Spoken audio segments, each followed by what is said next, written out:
Mall entertainment channel உங்களை அன்புடன் வரவேற்கிறது. மக்கள் திலகத்திற்காக அசோகனிடம் பரிதி பேசும் KR விஜயா. அது ஒண்ணு இல்லப்பா, வேகமா கார் ஓட்டிட்டு வந்திருக்காரு இல்லையா, அதனாலதான். கார் ஓட்டி வந்தாங்கல்ல, ஆமா, காருக்கு தானே வேர்க்கணும், உங்களுக்கு ஏன் வேர்க்குது என்று கேட்கும் அசோகன். அப்ப காருக்குள்ள வேர்த்து இருக்கணும். ஓ ஆமா, காருக்கு தான் வேர்க்கணும்.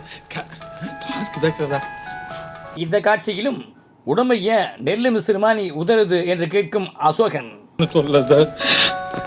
ஆமா, உடம்பு ஏன் இப்படி நெல்லு மிஷின் மாதிரி உதறுது? இந்த ஊர் வெதர் அப்படி இல்லைங்க. ஆமா, ரொம்ப நல்ல நேரம் படத்தில் KR விஜயாவை மக்கள் திலகம் பின்பார்க்கும் காட்சியில் அசோகனும் MGRம் மிகவும் பிரமாதமாக நடித்திருப்பார்கள். Like, subscribe, comment, share and bell பட்டனை அழுத்துங்க.